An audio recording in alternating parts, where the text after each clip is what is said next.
Hello, welcome to Coaching Think Talk. This is Coach Marife Garfin from Life Coach Philippines, and this is Coaching for Overcoming.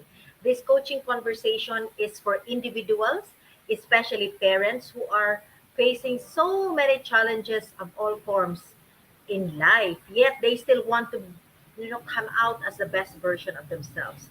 My mission is to empower every parent to take a stand in mental health for themselves and for their children, and and to really like empower them to be mentally fit so that they can win the fight for mental wellness in their own homes. So thank you for joining me live today. Please leave your digital footprints by letting us know where you're coming from today. Please do tag a friend and circulate this video to help us reach more individuals who might be needing of what I'm going to be sharing this afternoon. So I'm going to be having a special, topic this afternoon, and you may also give a shout outs to your friends, relatives, mga kabarkada niyo po dyan, no? Greet them, reach out to them with inspiring messages, encouraging messages. Just type in the comment section of this video. So if you're watching this on a replay, comment hashtag replay. And also, I'm streaming via FB page of Life Coach Philippines and also YouTube channel Coach AI Connect. If you are new to our platform, please like, follow, and subscribe. So, magandang hapon po sa inyong lahat. Okay, so this afternoon, I'm gonna be talking about overthinking. So, yun po yung ating pag-uusapan ngayong hapon na ito. So, tag some friends no because overthinking really like is like affecting a lot of people, and it has no age boundaries, no professional boundaries. Like it affects everyone. Okay, so but before I do that, let me just introduce myself for some of you who are not familiar with me. I'm a Coach Marife Garfin. I am a professional co-actively co-create certified life coach. I'm also a certified mental health coach. I am a Master Builder Apprentice. The Master Coach is Master Builder Apprenticeship Program, and we build a tribe as we help your unstoppable dream come true. I am the founder and the creator of my nth attempt to parenthood. This is a coaching community that seeks to empower every parent to really fight out for mental health in their own homes. As we all know, mental health begins at home. So it starts with the parents, and parents are having so many, at this time, so many struggles, so many things to do, so many responsibilities. So kailangan ng support system, and my attempt to parenthood is a community that gives that support to empower every parent. I'm also a scholar to Master Coach, a six steps to six-figure public speaking career training, which we just had our culmination last first week of August. So officially, I'm a professional public speaker. Okay, and aside from, for those who are not familiar with me, I am a wife, I am a mother to three young adults. I'm also a registered nurse by background with 22 years of hospital work experience, but I've shifted myself to becoming an entrepreneur. I am the owner of the Health and Wellness Coaching Center here in Tacloban City, Leyte, Philippines. And this is in the center is where I do facilitation coaching for clients who wanted really to uh, have an accountability partner, ranging from losing weight, managing weight, to getting themselves into good health, and also especially now doing mental health and mental fitness as it is an advocacy of mine. So I hope you grab in your drinks. No, 2 p.m. is such an unholy hour. So ito yung mga antok-antok pa tayo, no? So grab your tea, grab your if you have there your insulin wine, your insulin tea, okay, or if you have your sparkling water with Citadel Slim. So, ito po yung maganda ngayon no, habang nanonood, nag-hydrate tayo. Mainit po kasi ngayon dito, especially here in Tacloban. Medyo mainit after several weeks of raining, no? So, but before I proceed, let me just recognize my fellow um, game changers, no, of Life Coach Philippines, my fellow tribe learners. We have here Coach Rizel, Coach has Master Coach Jasmine. We have Coach Tin De Hoya, and Coach Sean Bihoya. So the couple coach is in. So good afternoon, everyone. So I hope everybody will just hop in. No?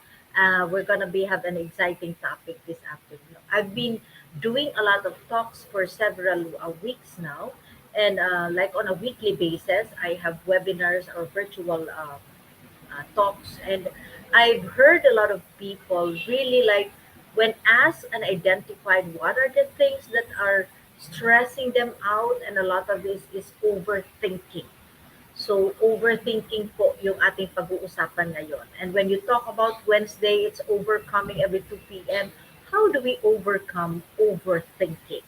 So as I've said earlier, no, uh, it doesn't it overthinking affects like everyone in society. So hop in, and if you're watching this on the replay and you have a friend no na ito yung struggle niya ngayon, you can just type you send the link to him or her so that she will be able to watch this episode or this session.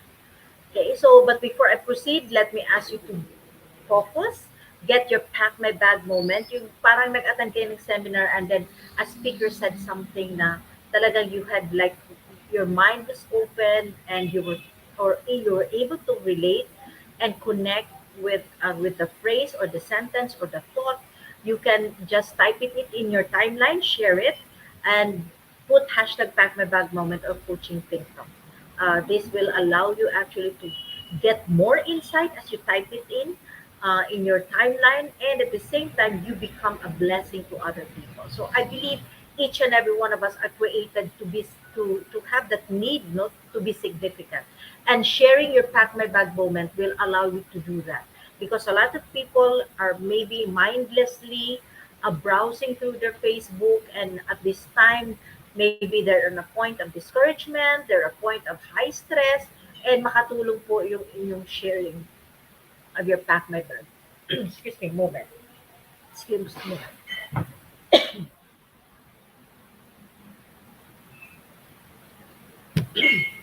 Medyo napakate. Excuse me.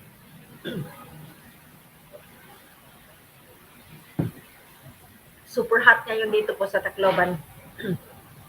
Galing pa lang po kami sa 2 weeks of ulan. Ngayon medyo umiinit. Medyo kumakate yung lalamunan.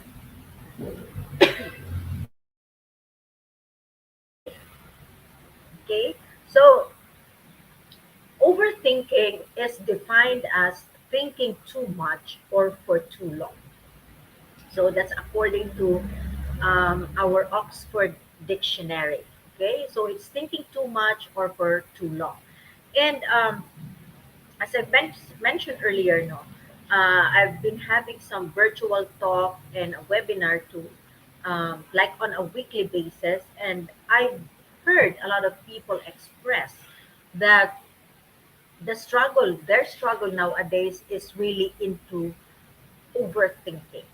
And it is not a, how do you call it? It is not a surprise as survey shows, no? At saka yung mga research and studies have shown that like 73%, 73% of adults are into overthinking.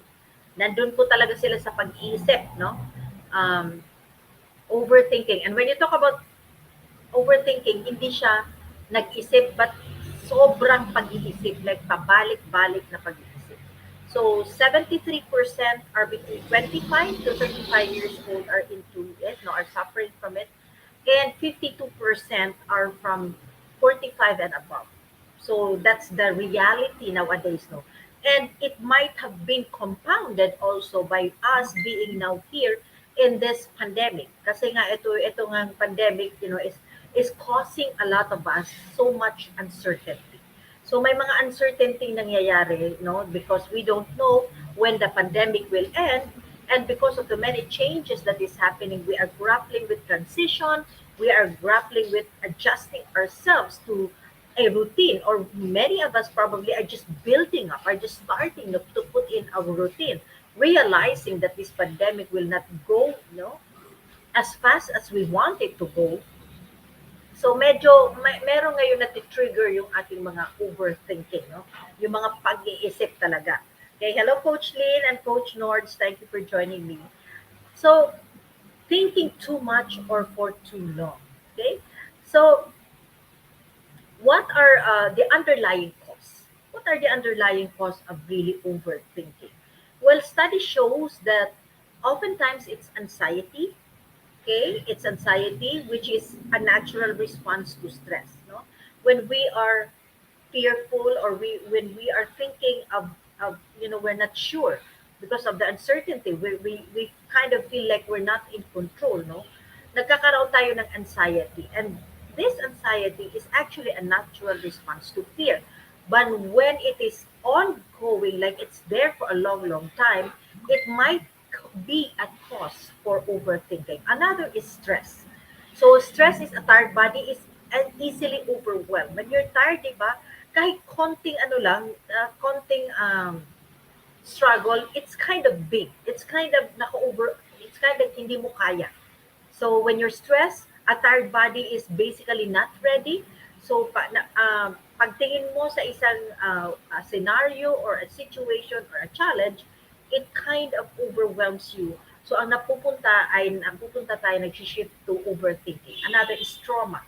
Now this may happen in the past, even during childhood, when our brain, when we have experienced a trauma and our brain now we develop these thinking patterns, no?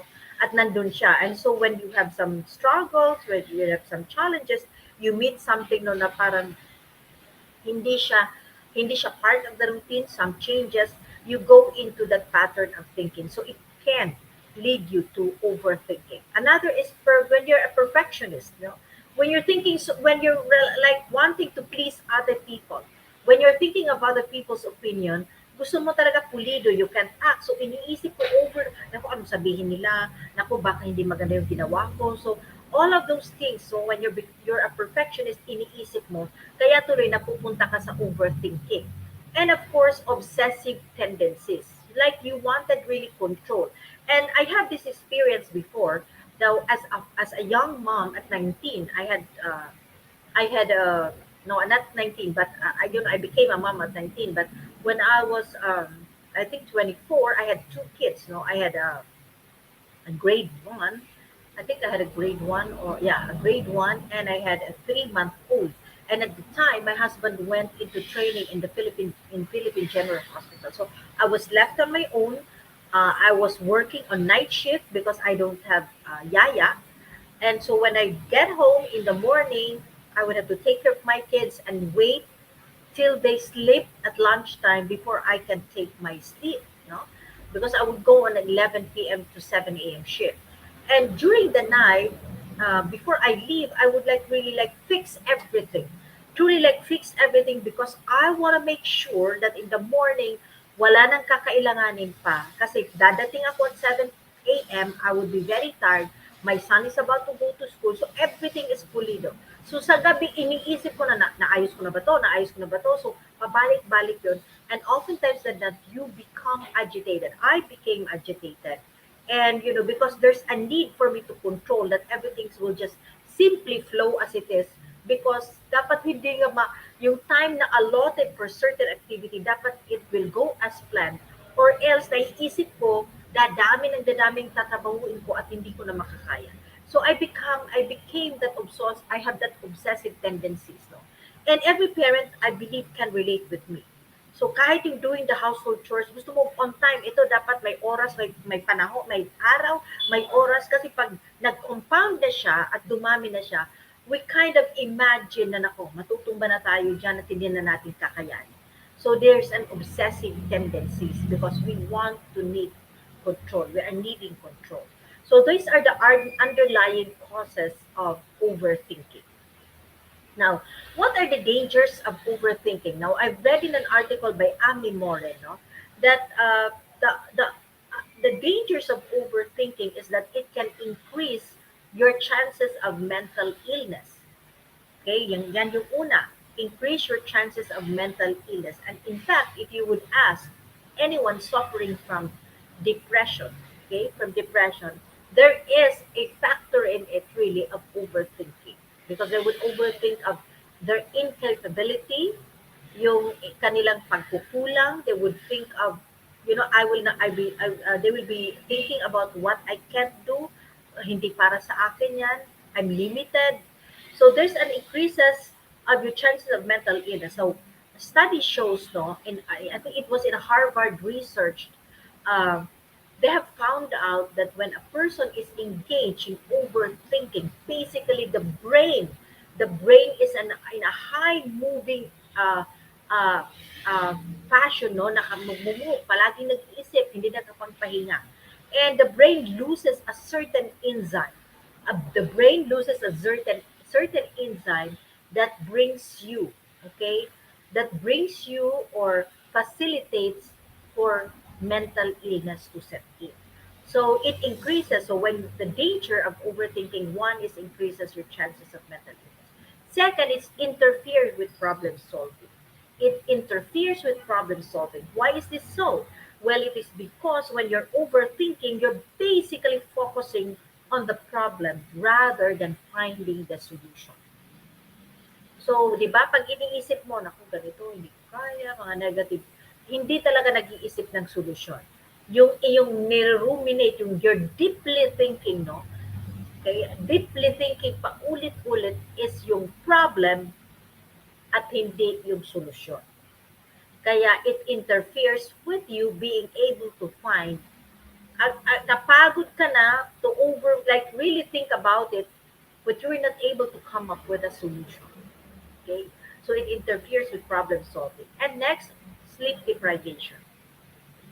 Sleep deprivation because definitely when you're overthinking, hindi ka talaga makatulog. Even when you're excited, di ba? Even when you're excited, when you're so excited for tomorrow, hindi mo na, like, naku, iniisip mo, naku, bukas, ganyan, you get tired. Yeah? You're unable to sleep. Have you ever imagined, no, or can you remember when you were children? Kaya mga bata pa kayo, tapos sabi na nanay mo mag-shopping or there's a party, there's an invitation to a debut, to a reunion. Akay kaya matatanda na, I'm still excited with reunion. No? So, di ba parang hindi ka makatulog kasi nga iniisip mo, bukas masaya, ganyan. Masaya na yan ha, it's not even the sad thing. But even with that, when you're overthinking so much of the good things, no, yung nangyayari, yung like excitement, you're deprived of sleep. Diba? You're deprived. Last night, I had this yeah, like wonderful idea. I had this like I got excited with a certain idea, and when my husband came and I had to really like release it, sinabi ko sa kanya kasi baka ka hindi tayo makatulog. That's the very reason, like sabi nga ni Master Coach when we're having classes, magsalita ka na at baka hindi ka makatulog. Yeah. Kasi nga pag hindi na-express, isa din yan, no? When you're not unable to express something, you kind of balik-balik yung pag-isip mo. You're overthinking about it kasi nga hindi mo na-release. So last night I was so excited because of the delivery. I had a delivery of in relation to the delivery of the insulin wine, that we're distributing exclusively here in Tacloban. I had to really like my husband came in late, so I had to sit with him while he was taking his dinner, and I was like releasing everything, all my thoughts, all my ideas, para po ako ay makatulog. And that's very important because overthinking it may cause you sleep deprivation. So, how do we really like overcome? Kasi nga may danger for developing mental illness, no? Baka mag-develop tayo. There's a danger for you not to really danger for you to like not being able to sleep, no? There's a danger for you not to find the solution. There's a danger for your basically for your health. Okay? Kasi nga pag nag-iisip ka ng pabalik-balik yung overthinking mo, okay, hindi ka na talaga makaka-function the way you wanted because we know the danger really of overthinking, no, is that hindi siya nawawala. For people who have been into this, hindi po siya madaling mawala because it becomes a habit. It becomes a pattern in the brain. So kahit may ginagawa ka, pumapasok siya and you're stopped and you think about it again. So, it increases the chance of mental illness, interfere with your problem solving, and deprivation. It will affect your health. Your overall wellness, ma-affected po talaga siya. So, how do we overcome How do we overcome overthinking? Kasi nga, one thing, no, sabi ko nga doon sa isang client ko, if you're overthinking and after you have thought about it, no, nagkaroon ba ng solusyon? Nagkaroon ka ba ng clarity? Nagkaroon ka ba ng magandang vision about it? Sabi niya, wala, coach. Oh, so kung wala, hindi pwedeng, like, so kung wala, would you want to really continue to do it? Kasi sabi ko nga, pag inisip mo, no, kahit yung inisip mo, wala akong pera, isip mo, wala akong pera, wala akong pera, wala akong pera. Pero, nagkapera ka, then you will be able to convince me to overthink. But if there's nothing's happening, no solution at all, then what's the fruit and what's the benefit of doing overthinking? So let's go now to overcoming overthinking. Hello, Coach Colleen and Coach Joy, Florida Quinto from Herbalife Philippines. No? So, magandang hapon. Thank you for joining me. So, how do we overcome overthinking? So, what are the tips? Okay, so ano yung pwede yung i-exercise which you can do as an experiment if you're an overthinker, no? Try to do at least one. Hindi naman, pwedeng naman hindi yung biglain yung sarili nyo. One, take one, like do it for a week, and then when you feel like, na-master ko na to, move on to uh, another tip. Okay? So first is mindfulness habit. Sitting up or setting up a mindful habit. So when you talk about mindfulness, it is being present. It is recognizing actually na nandyan yung thought. Okay? It's recognizing that your thoughts are there, but you choose not to accept it. You choose not to accept it. Basically, alam niyo naman, no? As I've said, the dangers of it is something that is worth looking into. And you can do, okay? You can always tell yourself na hindi ko tinatanggap ang negative thought na ito. Hindi ko tinatanggap. No, you kind of, pwede nyo pong i-reboot, no? Pwede nyo sabihin sa sarili ninyo. Tell yourself, let your brain hear. I'm not accepting this negative thought. I am capable, I am able, and I can do this. So mindfulness habit is very important. Second is breathing exercise. Now, pag nandyan na, you kind of started already, no? Started overthinking, you can now, yes, you can now slow your breath. Basically, kasi pag nag-overthink tayo, oftentimes na natitip yun, you are also in the anxiety mode. So basically, lalakas yung heartbeat mo.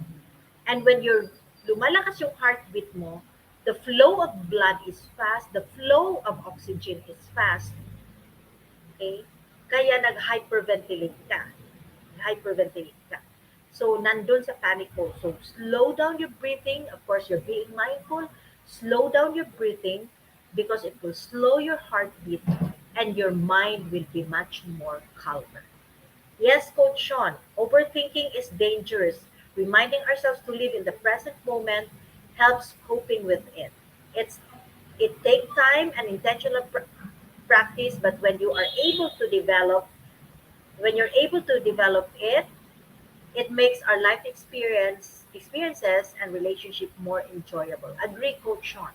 'Di ba? Kasi nga nakatrap ka when you're overthinking, na you're ahead of yourself, you're already in a cage, therefore you cannot move. 'Di ba? Alam niyo yung mga preso nandun lang sila palibot-libot. And that overthinking is just like a cage. Nandun ka lang dun. Hindi ka na makapag-isip ng iba, yun na lang. Kaya you are actually paralyzed. Okay? So breathing exercise can help when you are already moving forward into overthinking. Next is journaling. And dito si Coach Lynn. Siya yung ating expert on journaling. Okay? So journaling allows you to be aware of your thought pattern. As I've said earlier, no, when you're into overthink, you're basically unable to express. Hindi mo na-release kasi, so iniisip mo.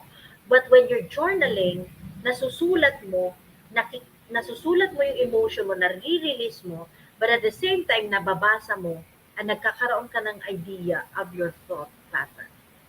So you become mindful. Nagkaroon ka ng idea, you become mindful, and you become aware na ito pala yung nangyayari sa brain ko, ito pala yung pinag-isip ko. And it gives you more insight when you're putting your heart out, your thought. It gives you more insight. You receive insight how you're able to overcome it. So journaling is a way of releasing them. And so you nadideload yung brain mo kasi nga naisulat mo. How much more kung basahin mo loudly, no? Basahin mo loudly yung journal mo. You'll hear yourself and you're able to really like tell your brain, eto, 'di ba? Have you ever experienced yung nagkukuwento ka sa isang tao na and then you receive, ikaw na yung nagkwento, tapos nagkaroon ka pa ng insight. So it's very important. It's the same thing with journaling when you're writing. You allow yourself to be aware of your thought pattern, and at the same time, you gain insight of what you can do to be able to stop it. Next is change focus. Think of the good stuff when you caught yourself, no, when you catch yourself that you're into the overthinking because it's a cycle. Okay? Cycle po siya kasi nga thought pattern siya. So, ibig sabihin, hindi lang siya nangyari ngayon, but there were times already in the past that you've been doing it. And so, nag-shift yung brain doon kasi nga pattern na siya.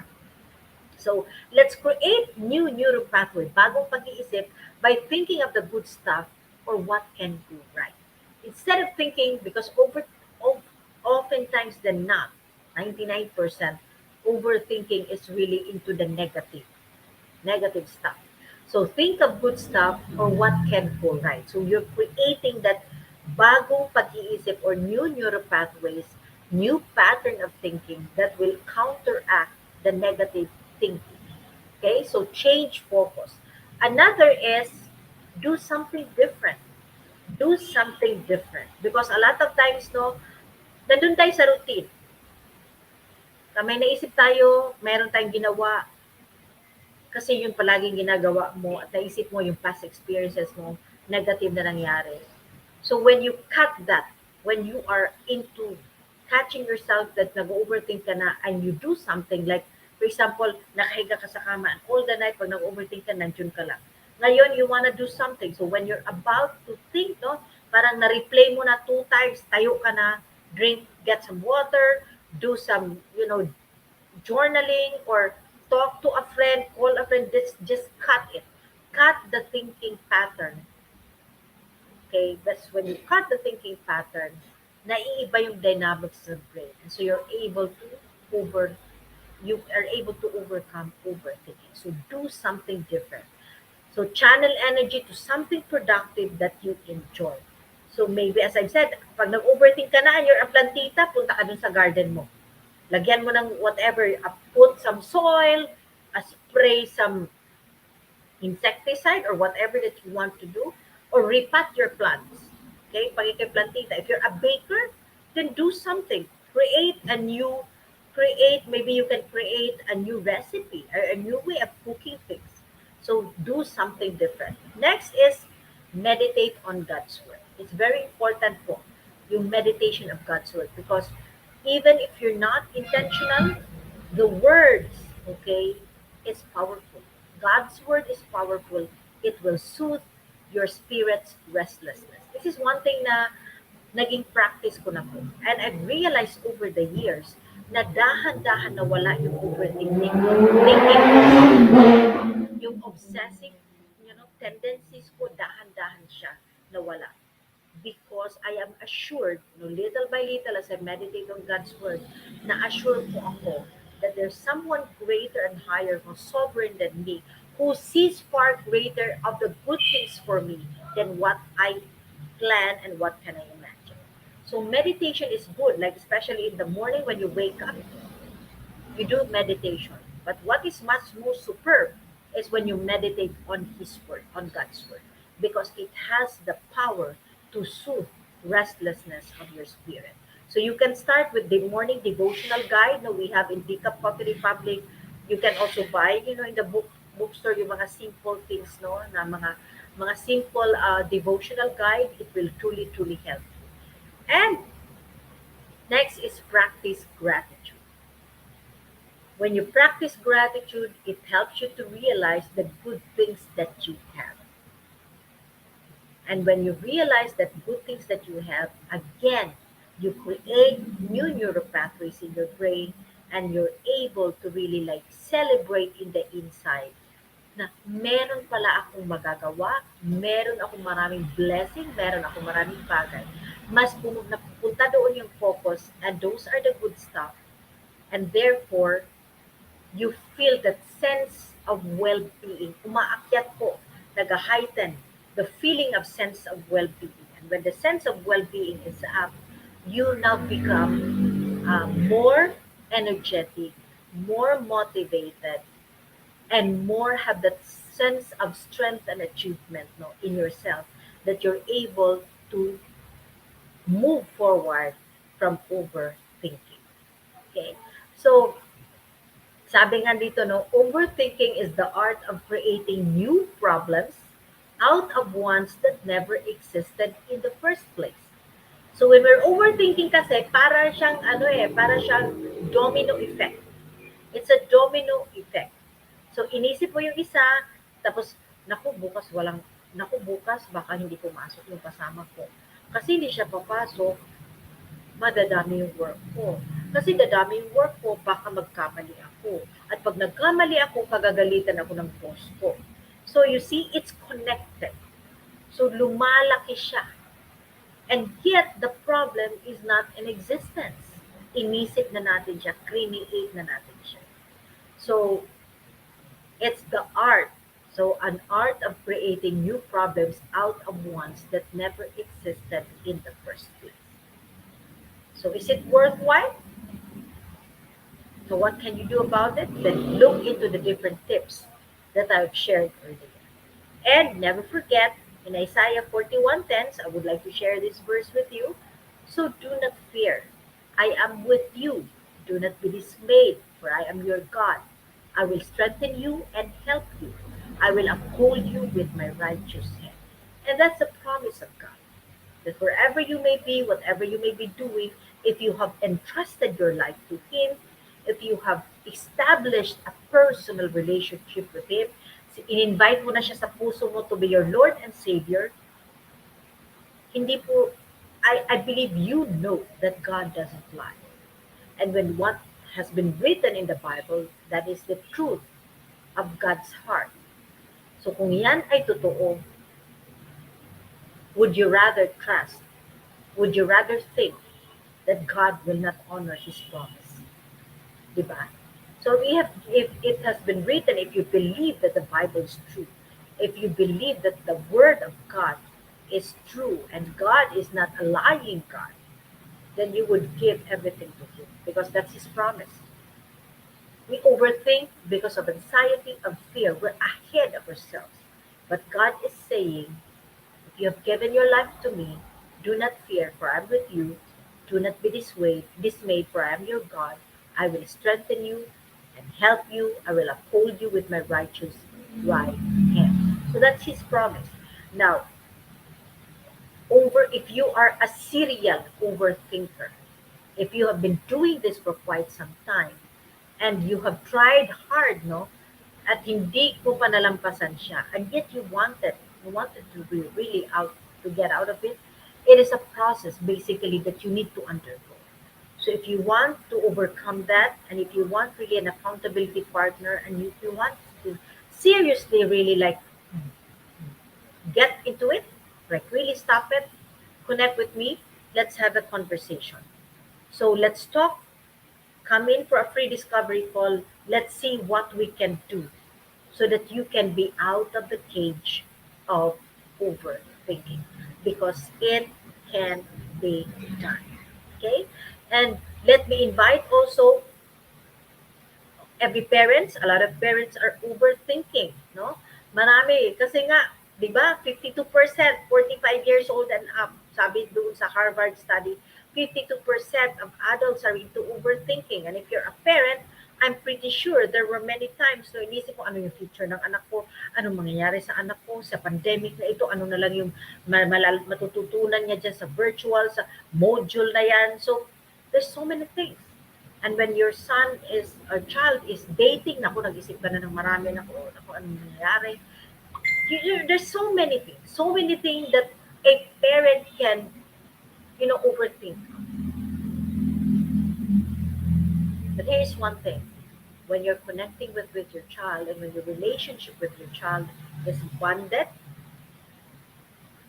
strongly bounded, that your child is able to express with you, there's nothing to fear because kilalang kilala mo yung anak mo. But if you and uh, that's why it's very important that we really like focus into nurturing that relationship and creating a safe space so that you and your child can connect well. So I'm inviting every parent on October 30 at 2 p.m. I'll be rerunning What Matters, Understanding Your Kids. This is a coaching workshop. So we're going to be talking here about your uniqueness as a parent, ano ba yung mga attributes and characters mo, the same with your child, so that you get to understand you and you get to understand your child. So that when your child is doing something, you're able to respond appropriately. We're going to be talking about generational gap, which causes a lot, no? A lot of struggles that causes overthinking. Okay, bakit ganito magsalita yung anak ko? Anong gusto ko malaman? Anong sinasabi ng anak ko? So, this is a good way really to really like learn. And then we're going to be talking about, how you can truly create, what action steps can you do to create a safe space for your child to be able to express himself or herself without judgment. So at the same time, you get to receive, you get to connect, and because of the safe judgment, you and your child is able to connect with it. So I'm inviting every parent, for people who are now in the digital space, if you're watching this on a replay, this is a must actually for parents. And this is the journey that I've taken so that I and my kids will be able to journey out of depression. Yes, two of my kids are clinically diagnosed with depression, but currently we're journeying little by little, step by step, na start na po ng journey to healing and recovery. So I would say, invite you to come in, drop in, even if your children does not have any diagnosis, okay sila, maliliit pa sila, this is now the best time to come in into this training because you can be able to put in place para alam nyo na po yung gagawin so that you can exercise a higher, a stronger influence over your kids when you understand how to truly be able to speak to them, connect with them, and how to set a safe space for them. So that's October 30 at 2 p.m. Message me for the details. Okay? And as I end this conversation, let me invite you to be part of what we are doing as an organization of professional certified life coaches. If you are not yet a smart holder of B-Learning e-card and you're still missing all the perks that we enjoy today, well, today is the best time to take action. So connect with Coach Rizal through 0917-586-1661. I dare you, I challenge you to really invest for yourself. It's only 2,000 pesos, but you get a free coaching call, you get a discount from DCAP when you order, but the most important thing is you get to sit in the master class by Master Coach A. Okay? So connect with Coach Rizal through 0917-586-1661 to join the Be Learning Society, the tent maker. You see that in the slide, the tent maker of our Be Learning homes for mental fitness. Our our desire as a tribe is to put up a mental fitness, a home for mental fitness para hindi na magsasuffer yung ating mga kababayan, yung community natin, and the people in our space. Okay? So, anong nangyari? Wait up. Sandali po. Okay? And so, enjoy the 5% food and beverage discount from Decaf Coffee Republic and get a full access pass. Okay? Full access to Mental Model Masterclass by Master Coach A and happening every fourth Saturday of the month, plus benefit from the 90-minute free coaching session with senior coaches from Life Coach Philippines. Hello, Coach Ann. Thank you for joining me. Okay, so um, just catch up, Ann, and you can do a replay because it's such a beautiful topic. And so, Okay, so this coming October, save the date. We're going to be having, I'm excited for this class, October 30 at 7 p.m. This is our next mental model masterclass, and we are going to be talking. Master Coach is going to be teaching us about the thought leadership mental model mastery. And I'm so excited truly for this one. So learn the thought leadership mental model and discover how to become the 21st century knowledge entrepreneur. Isn't that exciting? Ngayon ko lang po narinig yung knowledge entrepreneur. And I'm so excited to see you on October 30 at 7 p.m. So it's going to be really like full learning because when Master Coach A teach, wow, it's something different talaga. It's something that levels you up. So for more information and registration assistance, connect with Coach Rizal through 0917-586-1661. And for individuals who intend to embark on a journey of becoming a certified life coach, Master Coaching offers now co-actively co-create life coach certification program. This is CPD accredited course with 40 units. Ako po ay magre-renew na next year, kaya I am now in the class. We are going to have a second class day, no, session this coming Saturday, October 16, no, for co-actively co-create life coach certification program. But if you're interested, connect with Coach Rizal at 0917-586-1661 because I'm pretty sure on the next month, November, we will have another class. Okay, so may klase po tayo this November or maybe just get the details because I know Coach Rizal will notify you when class is already scheduled. So CPD is all about learning new things or refreshing your knowledge by doing things, and this is what makes CACC Life Coach a certification program the perfect track for your continuing professional development. So if you are into the professional development, no, na certified ka na as a life coach, you get the CPD pa, which you can use for renewing your license, just like me as a registered nurse. So life coaching is a 21st century learning experience that is empowering professionals to enhance their skills in multiple domains, thereby increasing the relevance in an increasing complex workplace. So, get excited. Get excited, no? And if you're into your PDT, personal development, professional development, sorry, professional, continuing professional development, because you need it for relicensing, no? This is like swak na talaga po ito sa inyo because you get certified, you get the CPD, and soon, when you're ready, you get to practice professionally as a certified life coach. Okay? So, happen with us. Happen with us, and um, because this is really such an exciting experience. So this course, CACC course includes 21-day web-based learning, 3-day live coaching bootcamp with Master Coach A, and a 3-day live business bootcamp with senior coaching team. So maraming perks talaga. The program package also comes with other bonuses. So connect with Coach Rizal at 0917-586-1661 to discover the opportunities waiting for you in this profession. Okay, so do join us again tomorrow for another uh, coaching conversation. I believe tomorrow po is every 10 a.m., 2 p.m., and 4 p.m. here in Life Coach Philippine Coaching Think Tank.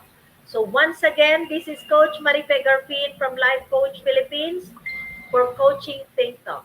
Coaches like us think and talk like this. Okay, this is us in the Philippines. Love, bomb, boom. Love, bomb, boom. Love, bomb, boom. God bless everyone. Thank you so much for joining me.